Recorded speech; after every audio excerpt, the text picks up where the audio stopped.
హిమపాతం ధాటికి కొండ చర్యలు విరిగిపడి వచ్చిన భారీ వరద దిగువ ప్రాంతాలను ముంచెత్తింది.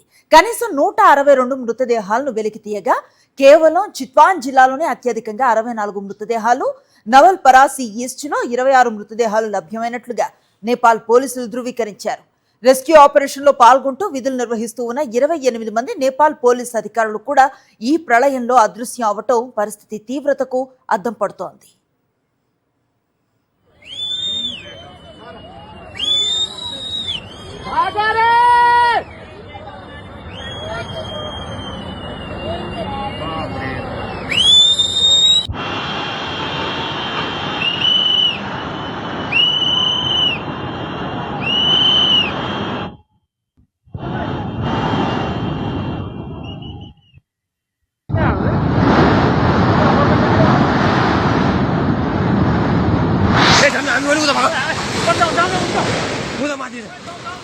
మరోవైపు మానస సరోవర యాత్రకు వెళ్లిన పర్యాటకుల ఆచూకీ లభించకపోవటం వారి కుటుంబాల్లో తీవ్ర భయాందోళనలు రేకెత్తిస్తోంది.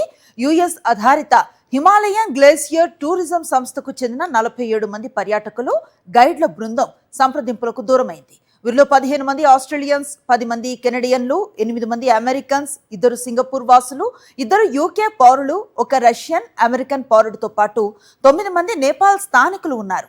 అదృశ్యమైన ఆస్ట్రేలియన్లో 11, 14 ఏళ్ల చిన్నారులు కూడా ఉన్నట్లుగా తెలుస్తోంది. కైలాస మానస్ సరోవర యాత్రకు బయలుదేరిన ఈ బృందం రసువాగాడియా సరిహద్దు 1.5 కిలోమీటర్ల దూరంలో ఉన్న హోటల్ కైలాస్ వద్ద చివరిసారిగా ఉన్నట్లుగా company managing director Sanket Pandey తెలిపారు. బాధితులను రక్షించేందుకు రెస్క్యూ హెలికాప్టర్లు నిరంతరం ప్రయత్నిస్తున్నప్పటికీ మార్గ మధ్యలో వంతెనలు, రోడ్లు ధ్వంసం కావడంతో సియాబ్రుబెన్సీ రహదారి ప్రాంతంలో కమ్యూనికేషన్ పూర్తిగా తెగిపోయింది. బాధితులకు తాగునీరు, అత్యవసర వసతి, వైద్య సాయం అందించడానికి అమెరికా ప్రభుత్వం $5 లక్షల ఆర్థిక సాయాన్ని ప్రకటించింది.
పెను విధ్వంసం సృష్టించిన నేపాల్ వరదల్లో ఈషా ఫౌండేషన్ కు చెందిన సభ్యులు గల్లంతయ్యారు.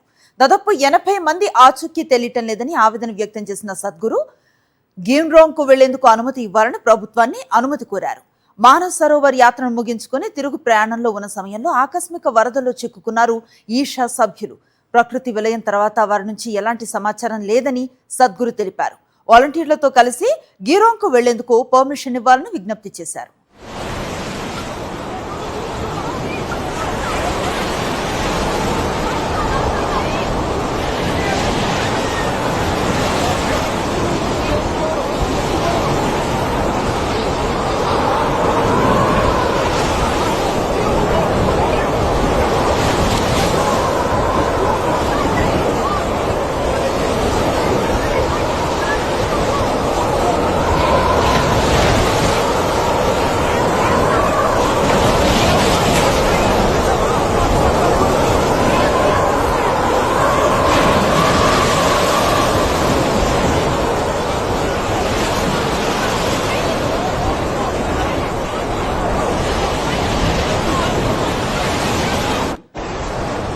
నేపాల్లో సంభవించిన ప్రకృతి విధ్వంసానికి సంబంధించి కొత్త విషయాలు వెలుగులోకి వస్తున్నాయి.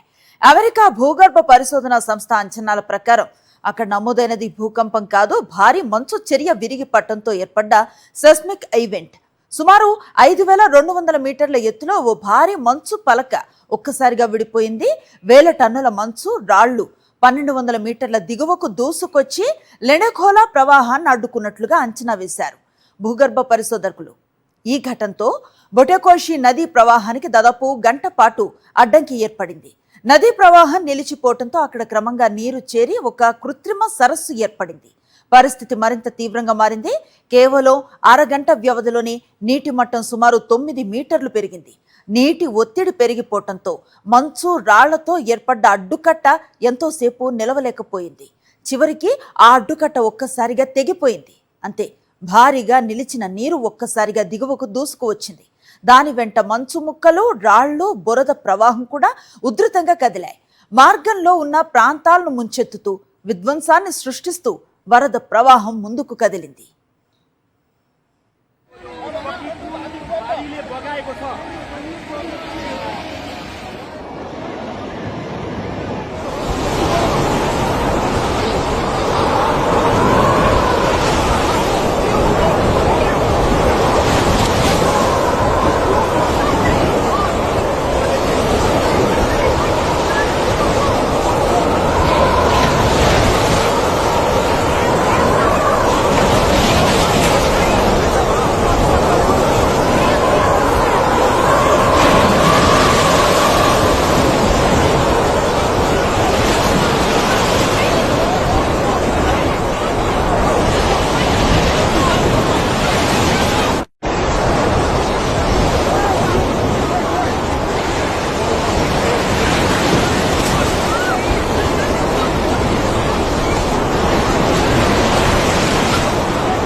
నేపాల్ను మరోసారి వరద భయం వెంటాడుతోంది. ఇప్పటికే మంచు చర్యలు విరిగి పట్టడంతో తీవ్ర విధ్వంసాన్ని చవిచూసిన లెనెఖోలా ప్రాంతంలో మరో భారీ ప్రమాదం పొంచి ఉందని హెచ్చరికలు వస్తున్నాయి. International centre for integrated mountain development ICIMOD హెచ్చరికలు ఇప్పుడు ఆందోళనలు పెంచుతున్నాయి. వరదకు కారణమైన ప్రాంతంలో మరో భారీ అడ్డంకి ఏర్పడిందని, అది ఎప్పుడైనా తెగి పడే ప్రమాదం ఉందని హెచ్చరించింది.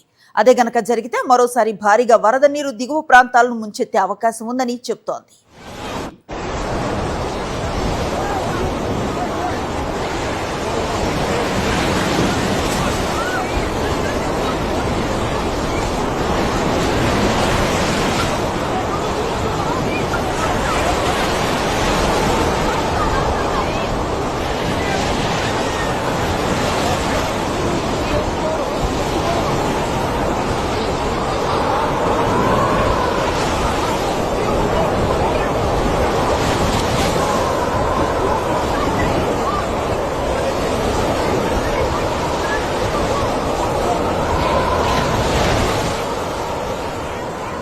లెనెఖోలా ప్రాంతంలో భారీ మంచు చర్యలు విరిగి పట్టడంతో మంచు, రాళ్లు, బురద ఒక్కసారిగా దిగువకు దూసుకొచ్చాయి. నదీ ప్రవాహానికి అడ్డుకట్ట ఏర్పడటంతో నీరు వెనక్కి చేరింది. ఆ తర్వాత అడ్డుకట్ట తెగిపోవడంతో భారీ వరద ఒక్కసారిగా దిగువ ప్రాంతాలపై విరుచుకుపడింది. కానిది ఈ ప్రాంతానికి కొత్తేమీ కాదు. 2025 జులైలో కూడా ఇదే ప్రాంతంలో ఫ్లాష్ ఫ్లడ్స్ బీభత్సాన్ని సృష్టించాయి. గ్లేసియర్ భాగం తెగిపోవడంతో క్షణాల్లోనే నీరు, బురద, భారీ రాళ్లు కలిసి ఉధృత ప్రవాహంగా మారాయి. మార్గంలో ఉన్న ప్రాంతాలను ముంచెత్తుతూ విధ్వంసాన్ని సృష్టించాయి. ఇప్పుడు మరోసారి అదే తరహా ముప్పు కనిపిస్తూ ఉండటంతో స్థానికుల్లో భయాందోళనలు వ్యక్తమవుతున్నాయి.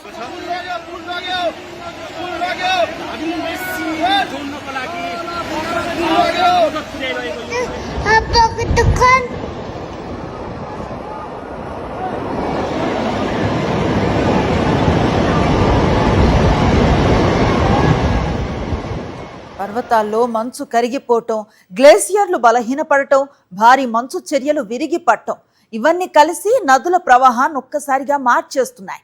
ముఖ్యంగా నదికి ఏర్పడే సహజ అడ్డంకులు తెగిపడితే ముందస్తు హెచ్చరికలకు కూడా సమయం లేకుండా భారీ వరద దిగువకు దూసుకొచ్చే ప్రమాదం ఉంటుంది. ఇప్పుడు లెండేఖోలా వద్ద ఉన్న ఆ భారీ అడ్డంకి పరిస్థితి ఎలా ఉంది? అది నిలబడుతుందా లేక మరోసారి తెగిపడి వేలాది మందిని భయపెట్టే వరదను సృష్టిస్తుందా? నేపాల్లో ఇప్పుడు ఇదే అతిపెద్ద ప్రశ్న.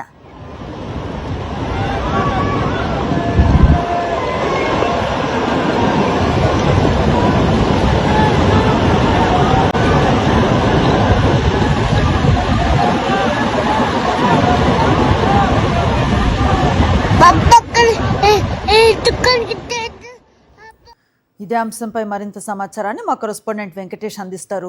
వెంకటేష్, చూస్తూ ఉన్న నేపాల్లో వరద సృష్టించిన భీభత్సాన్ని, ఈ ముప్పు ఇక్కడితో ఆగలేదు, ఇంకో ప్రమాదం కూడా పొంచి ఉంది అన్న సమాచారం తెలుస్తోంది. ఎలాంటి వివరాలు ఉన్నాయి మీ దగ్గర? నేపాల్లో నిన్న వచ్చిన భారీ వరదలు తీవ్ర విషాదాన్ని నింపాయి. సో ఈ భారీ వరదలో దాదాపు 125 మంది చనిపోయినట్టుగా నేపాల్ విదేశాంగ శాఖ మంత్రి ప్రకటించారు. అలాగే దాదాపు 1000 మందికి పైగా మిస్ అయ్యారని వెల్లడించారు. సో ఇందులో మిస్ అయినటువంటి వారిలో 300 మందికి పైగా భారతీయులు ఉన్నారు. వీరందరూ కూడా ప్రధానంగా మానస సరోవర యాత్రకు వెళ్ళారు. సో మానస సరోవర యాత్రలో భాగంగా గైరోంగ్ అనేటువంటి ప్రాంతంలో ఏదైతే కస్టమ్స్ ఆఫీస్ ఉందో, చైనా కస్టమ్స్ ఆఫీస్, సో అక్కడ ఉన్నటువంటి సమయంలోనే భారీ ఎత్తున వరద పొంగుకొచ్చి అక్కడ ఉన్నటువంటి వారందరినీ కూడా వరదలో ముంచేసింది. సో వారందరూ కూడా గల్లంతయ్యారు. వారి ఆచూకీ తెలియడం లేదు. అందులో దాదాపు ఈషా ఫౌండేషన్కి సంబంధించినటువంటి వారు కూడా 80 మంది ఉన్నట్టుగా ఈషా ఫౌండేషన్ ప్రతినిధి సద్గురు జగ్గి వాసుదేవ్ కూడా ప్రకటించారు. సో ఈ నేపథ్యంలో అక్కడికి గైరాంగ్ వెళ్లేందుకు తనకు అనుమతి ఇవ్వాలని ఆయన అధికారులకు లేఖ కూడా రాశారు. సో వారి సంస్థకు సంబంధించినటువంటి సభ్యులను మానస సరోవర యాత్రకు ఆయన తీసుకెళ్లారు. ఆ సందర్భంగానే ఈ విపత్తు చోటు చేసుకోవడంతో వారి పరిస్థితి, వారి ఆచూకీ దొరక తీవ్రమైనటువంటి ఆందోళనలో జగ్గి వాసుదేవ్ ఉన్నారు. సో అక్కడ సహాయ చర్యల్లో పాల్గొనేందుకు తనకు అవకాశం ఇవ్వాలని ఆయన లేఖ రాసినటువంటి పరిస్థితి. సో ఇలాగే అనేక మంది, దాదాపు వేల సంఖ్యలో చాలామంది మిస్ అయ్యారు. సో వారందరినీ రక్షించేందుకు ఇప్పటికే నేపాల్ ఆర్మీ రంగంలోకి దిగింది. పెద్ద ఎత్తున హెలికాప్టర్లను ఉపయోగించి రెస్క్యూ ఆపరేషన్స్ కొనసాగిస్తుంది. అలాగే వారికి సహాయ చర్యలకు ఊతమిచ్చేందుకు ఇటు భారత్ కూడా సహాయ చర్యల్లో పాల్గొంటుంది. అలాగే ఇటు ఈ బోటే కోషి నది, దాని ఉపనదుల నుంచి వస్తున్నటువంటి నీరు మరింత పెరిగేటువంటి అవకాశం ఉందనేటువంటి హెచ్చరికలు కూడా వస్తున్నాయి. సో ప్రధానంగా నిన్న బోటే కోషికి సంబంధించినటువంటి ఉపనదిలో లెండేఖోలా అనేటువంటి ఉపనదిలో భారీ ఎత్తున మంచు కొండలు విరిగిపడ్డాయి. దాని ఫలితంగా అక్కడ ఒక భూకంపం లాంటి పరిస్థితి సంభవించి ఏకంగా ఒక సునామీ లాంటి పరిస్థితి ఎదురైంది. సో దాదాపు 9-10 మీటర్ల ఎత్తులో వరద రావడంతో అక్కడ ఎవరు కూడా ఆ వరదను తప్పించుకునేటువంటి అవకాశం లేకుండా పోయింది. అందరూ కూడా ఆ వరదలో వచ్చినటువంటి బురద రాళ్ల ధాటికి చాలామంది కన్ను మూశారు. చాలామంది ఆ పెద్ద ఎత్తున బురద మేటల్లో కూరుకుపోయి చనిపోయినటువంటి సందర్భం మనం చూస్తున్నాం. దానివల్లే చాలామంది ఆచూకీ గల్లంతయింది. వారు ఎక్కడున్నారు ఏంటి అనే పరిస్థితి కూడా తెలిసేటువంటి పరిస్థితి లేకుండా పోయింది. సో ప్రధానంగా ఈ నిన్న ఉదయం 9 గంటలకు ఈ మంచుకొండ విరిగిపడిన నేపథ్యంలో అకస్మాత్తుగా అక్కడి నుంచి నేరుగా బోటే కోసి నుంచి ఇటు నేపాల్లోకి త్రిశూల్ నదిగా ఎంటర్ అవుతుంది. సో త్రిశూల్ నదికి 2 వైపులా ఉన్నటువంటి అనేక పట్టణాలు, గ్రామాలు, వాటన్నిటిని ముంచెత్తుతూ ముందుకు వెళ్ళింది. పెద్ద ఎత్తున ఇటు భవనాలు కానీ, అలాగే రోడ్లు, బ్రిడ్జులు, అలాగే హైడల్ ప్రాజెక్టులు ఇవన్నీ కూడా కొట్టుకుపోయాయి. సో వేల కోట్ల రూపాయల నష్టం సంభవించింది. సో ఈ నేపథ్యంలో నేపాల్ ప్రభుత్వం విదేశాలను, ఇతర దేశాలను అర్థిస్తోంది. ఖచ్చితంగా తమ ప్రభుత్వానికి, తమ ప్రజలకు సహాయం చేయాలని, విరివిగా సహాయం చేయాలని నేపాల్ ప్రభుత్వం అర్థిస్తున్నటువంటి పరిస్థితి మనకు కనబడుతుంది. సో అలాగే నేపాల్ టూరిజం కూడా ఇది చాలా పెద్ద దెబ్బగానే మనం భావించాలి. నేపాల్లో ఉన్నటువంటి పూర్తిగా నేపాల్ అంతా కూడా హిమాలయ పర్వతాల్లోనే ఉంది. సో హిమాలయ పర్వతాల్లో వస్తున్నటువంటి మార్పులు ఈ మధ్యకాలంలో చాలా వేగంగా మార్పులు వస్తున్నాయి.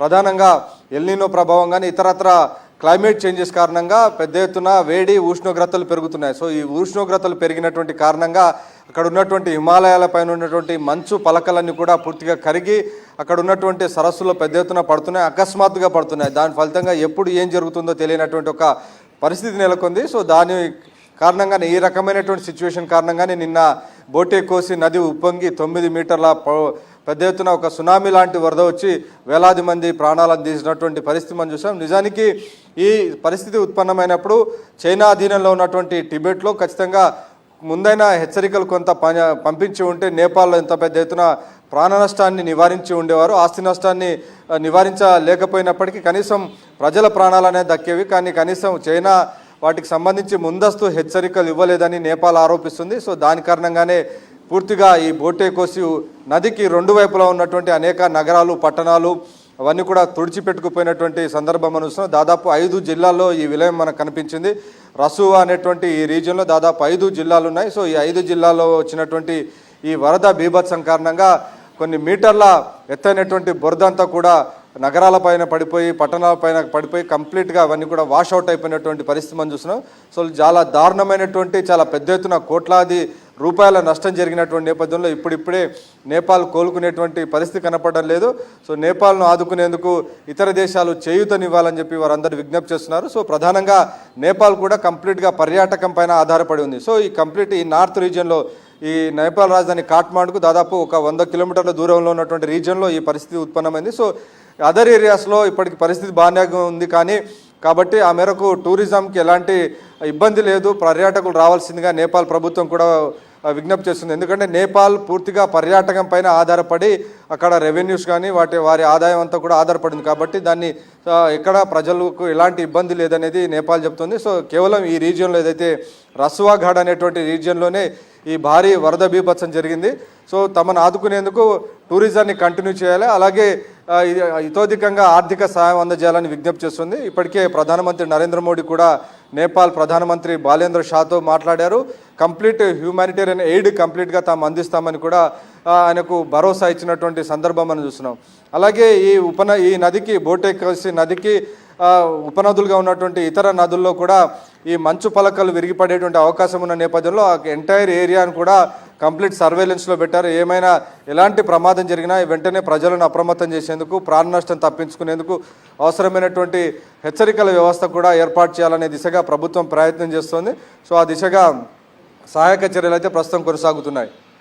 రైట్, వరదలు నేపాల్కు కొత్త కాకపోయినప్పటికీ ఈసారి సంభవించిన ఫ్లాష్ ఫ్లడ్స్ ఎప్పుడు లేనంత నష్టాన్ని చూపించాయి అన్న విషయం అందరికీ అర్థమవుతోంది. ఈ నేపథ్యంలో భారత్ తరపున నేపాల్కి అందుతున్నటువంటి సహాయ సహకారాల గురించి ఎలాంటి ఇన్ఫర్మేషన్ ఉందంటే ఏం చెప్తారు?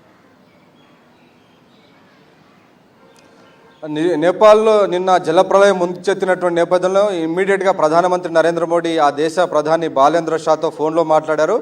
నేపాల్కు పూర్తిగా అండగా ఉంటామని భరోసా ఇచ్చారు. హ్యూమానిటేరియన్ ఎయిడ్ పంపిస్తామని చెప్పారు. సో అవసరమైనటువంటి ఆహారం కానీ, అలాగే మందులు, అలాగే ఇతర నిత్యావసర వస్తువులు, ఇలాగే టెంట్స్, వీటన్నిటికి సంబంధించిన వాటన్నిటి నిన్ననే C2T విమానంలో ప్రత్యేక సరుకు రవాణా విమానాన్ని పంపించి అక్కడ వారందరికీ చేరవేసేటువంటి ప్రయత్నం భారత్ చేస్తుంది. సో అన్ని రకాలుగా ఇతర NDRF దళాలను అవసరమైతే పంపించి అక్కడ వారు ఎవరైతే ఆచూకీ తెలియడం లేదో ఆ ఆచూకీ తెలుసుకునేందుకు, సహాయ చర్యల్లో పాల్గొనేందుకు భారత్ కూడా సంసిద్ధంగా ఉందని విదేశాంగ శాఖ మంత్రి జయశంకర్ కూడా ప్రకటించారు. సో మన పొరుగు దేశం నేపాల్ కంప్లీట్గా నేపాల్కి సంబంధించిన అనేక మంది పౌరులు మన దేశంలో పనిచేస్తుంటారు. నేపాల్కు చాలా వరకు పెద్ద ఎత్తున ఆర్థిక సాయం కానీ ఇతరత్ర లాజిస్టిక్స్ హెల్ప్ కానీ భారతే చేస్తుంది. కాబట్టి ఈ విపత్తుల సమయంలో పూర్తిగా నేపాల్కు అండగా నిలబడతామని భారత్ భరోసా ఇచ్చింది. ప్రధానంగా నేపాల్కు ఇటు మానస సరోవర యాత్రకు వెళ్ళినటువంటి చాలామంది భారతీయులు వారి ఆచూకీ తెలియడం లేదు. 300 మందికి పైగా గల్లంతైనటువంటి నేపథ్యంలో వారి ఆచూకీ తెలుసుకోవడం అనేది ఇప్పుడు భారత్కు ప్రధానమైనటువంటి అంశంగా ఉంది. ఆ మేరకు అవసరమైనటువంటి అన్ని సహాయ సహకారాలు అందిస్తామని ప్రభుత్వం చెప్తుంది. అలాగే ఫర్దర్గా నిజానికి టిబెట్ ఏరియాలో కానీ ఇటు నేపాల్ ఏరియాలో కానీ దాదాపు 3-4 వేల ఇలాంటి సరస్సులు ఉన్నాయి, చిన్న చిన్న సరస్సులు ఉన్నాయి. సో దాని పక్కన ఉన్నటువంటి పెద్ద పెద్ద మంచు కొండలు ఏ క్షణమైనా కరిగి పడేటువంటి అవకాశం ఉంది. కాబట్టి చాలా ఒక రకంగా ఈ మంచు కొండల మధ్యలో ఉన్నటువంటి నేపాల్ ఎప్పుడూ ఒక బాంబులపైనే ఉన్నట్టుగా పరిశోధకులు అభిప్రాయపడుతున్నటువంటి పరిస్థితి. సో ఈ పర్వతాలు ఏవైతే ఉన్నాయో, నీటి సరస్సులు ఇవన్నీ కూడా ఒక బాంబులాగా మారిపోయాయి. ఏ క్షణమైన కట్ట తెగి అక్కడ ఉన్నటువంటి పట్టణాలపైన, నగరాలపైన పడేటువంటి ప్రమాదం ఉందని పరిశోధకులు హెచ్చరిస్తున్నారు. సో దీనికంతా కూడా క్లైమేట్ చేంజ్ కారణం, వేడి వాతావరణం పెరగడం, అలాగే అక్కడ విచ్చలవిడిగా జరుగుతున్నటువంటి మైనింగ్, బ్లాస్టింగ్ కారణంగానే హిమాలయ పర్వతాల్లో తీవ్రమైనటువంటి ప్రమాదంలోకి వెళ్తున్నాయి. సో దాని కారణంగానే ఈ పరిస్థితి తలెత్తింది. Right, thank you Venkatesh.